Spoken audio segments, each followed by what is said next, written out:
بسم اللہ الرحمن الرحیم۔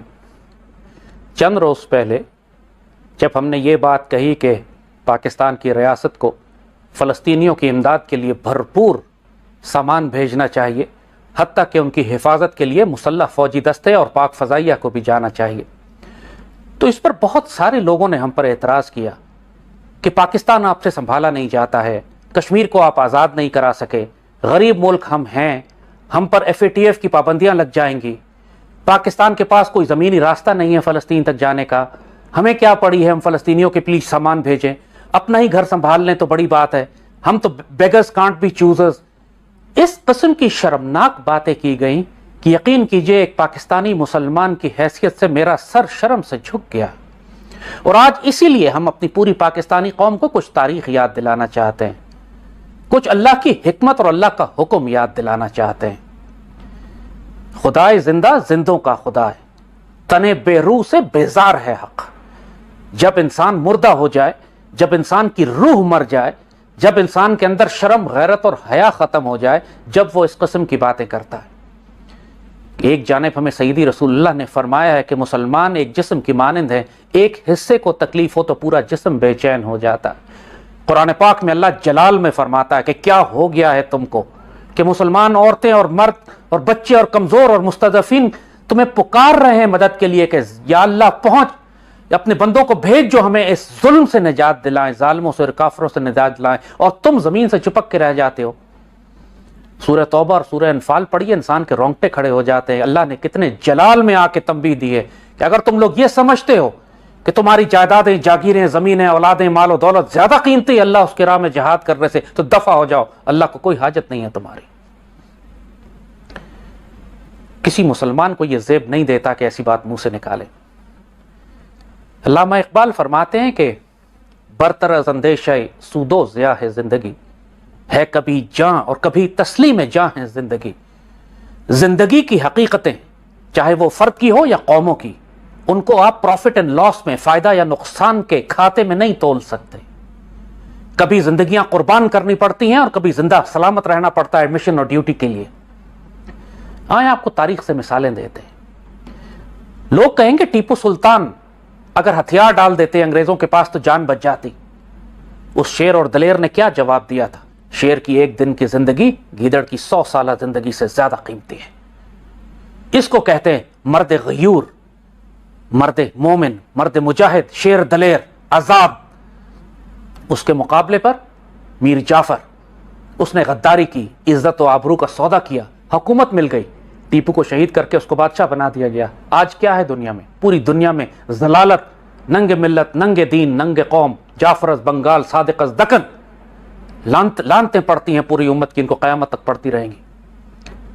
اور تیسرا کردار آپ کے سامنے بہادر شاہ ظفر کا ہے کہ جو بزدل، بے وقوف، جاہل حکمران، آسائشوں میں پڑا ہوا، جس کے پاس جنرل بخت خان تحریک آزادی کے مجاہدین لے کر پہنچے اور کہا کہ آپ جہاد کا اعلان کیجئے انگریزوں کے خلاف، اور وہ خوفزدہ بیٹھا رہا، یہ سوچتا رہا کہ انگریزوں کے خلاف ہم جنگ کیسے کریں گے، کیسے کر سکتے ہیں، ہمارے پاس حکومت نہیں ہے، ہمارے پاس فوج اتنی زیادہ نہیں ہے، انگریز اتنے زیادہ ہیں۔ نتیجہ کیا نکلا؟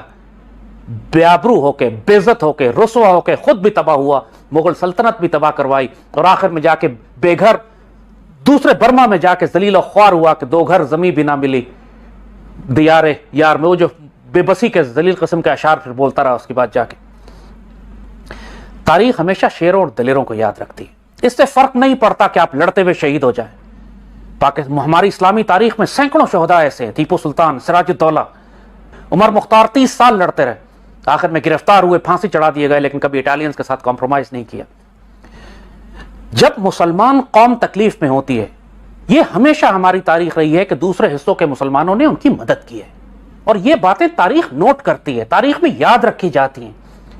1911-12 میں جب بلقان کی جنگ ہو رہی تھی، خلافت عثمانیہ تکلیف میں تھی، تو ہندوستان کے مسلمانوں نے پیسے اکٹھے کیے تھے، عورتوں نے اپنے زیورات دیے تھے، ترکی بھجوائے گئے تھے، اس لیے کہ ترک مسلمانوں کو ضرورت ہے۔ علامہ اقبال نے شاندار ترین نظمیں پڑھی تھی اس وقت، یہ کہا تھا کہ شہدائے بلقان کے کہ خون کا میں تحفہ لے کر سیدی رسول اللہ کے دربار میں آیا ہوں، فاطمہ تو آبرو امت کی مرحوم ہے، ذرہ ذرہ تیری مشت خاک کا معصوم ہے۔ اس وقت اقبال نے آگ لگا دی تھی پورے ہندوستان میں جنگ بلقان میں ترکوں کی مدد کرنے کے لیے۔ کسی نے یہ نہیں کہا کہ ہمیں کیا پڑی ہے، ہم خود غلام ہیں، ہم پر تو انگریز حکومت کرتے ہیں، انگریز ہم پہ سختیاں کریں گے، ہمیں ذلیل کریں گے، جیلوں میں ڈالیں گے۔ کسی نے یہ بات نہیں اٹھائی، اور ترک آج تک اس کا احسان مانتے ہیں۔ 100 برس گزر گئے اس بات کو۔ آپ ترکی میں چلے جائیے، ان کے اسکول کی کتابوں میں پڑھایا جاتا ہے کہ پاکستان کے مسلمانوں کی عزت کرنا، کہ ہمارے باپ دادا جب تکلیف میں تھے تو انہوں نے ہماری مدد کی تھی۔ پھر پاکستان کی بات کرتے ہیں۔ پاکستان بنا بھی نہیں ہے، 1920s 30s کی بات ہو رہی ہے، 40s کی بات ہے۔ اس وقت جب اسرائیل کا اور فلسطین کا مسئلہ، اسرائیل بنانے کی بات ہوئی اور فلسطینی مسلمانوں پر ظلم شروع ہوئے، علامہ اقبال نے اس وقت شدید مخالفت کی انگریزوں کے خلاف۔ قائد اعظم نے فرمایا، انگریزوں کو کہا کہ اگر مسئلہ فلسطین کے معاملے پر برطانوی حکومت نے یہودیوں کا ساتھ دیا، وی ول گو ٹو دا وائلنس۔ لفظ قائد اعظم نے وائلنس استعمال کیا، ہم فساد کریں گے، خونریزی کریں گے، خونریزی کریں گے۔ اپنا ملک نہیں ہے، یہ کسی نے نہیں کہا، ہمارے بڑوں نے، کہ اپنا ملک تو ہے ہی نہیں، آزادی تو ہمارے پاس ہے ہی نہیں، فوج تو ہے ہی نہیں، حکومت تو ہے ہی نہیں، اکانومی تو ہے ہی نہیں، ہم کیوں پھر خام خواہ میں فلسطین کے مسلمانوں کے لیے ٹانگ پھنسا رہے ہیں، اپنی جان کیوں مصیبت کر رہے ہیں، انگریز سرکار ہم پر ظلم کرے گی۔ برتر از اندیشہ سود و ضیاء ہے زندگی۔ زندگی کی حقیقت یہی ہوتی ہے کہ فائدہ اور نقصان کی کیلکولیشن نہیں کی جاتی، جہاں غیرت دینی کا معاملہ ہو، جہاں شرم حیا آبرو کی بات ہو، جہاں عزت کی بات ہو، جہاں قوموں میں اپنے وقار اور مقام کی بات ہو۔ ویسے یہی بات کہی کہ ہمارے بزرگوں نے اس وقت جو ترکوں کی مدد کی تھی، اس وقت جو فلسطین کے لیے آواز اٹھائی تھی، آج تک دنیا میں عزت ہماری اس وجہ سے ہے کہ ہمارے بڑے وہ کام کر گئے تھے۔ پاکستان بنتا ہے، اس وقت اسرائیل جیسی بنتا ہے، قائد اعظم نے 2.5 لاکھ رائفلیں خرید کر عربوں کو بھجوائیں یہودیوں کے خلاف جنگ کرنے کے لیے۔ جتنا پیسہ اکٹھا کر کے بھیج سکتے تھے پیسہ بھجوایا گیا۔ اس وقت پاکستان بنا تھا، مہاجر آئے تھے، ہمارے پاس پھوٹی کوڑی نہیں تھی، ہم قرض لے کے گزارا کر رہے تھے۔ امیر مسلمانوں نے چندے دیے تھے ریاست پاکستان کو چلانے کے لیے۔ ببول کے کانٹوں سے کاغذ جوڑا جاتا تھا کہ پیپر پین کے پیسے ہمارے پاس نہیں تھے۔ اس وقت قائد اعظم نے 2.5 لاکھ رائفلیں خرید کے فلسطین بھجوائیں۔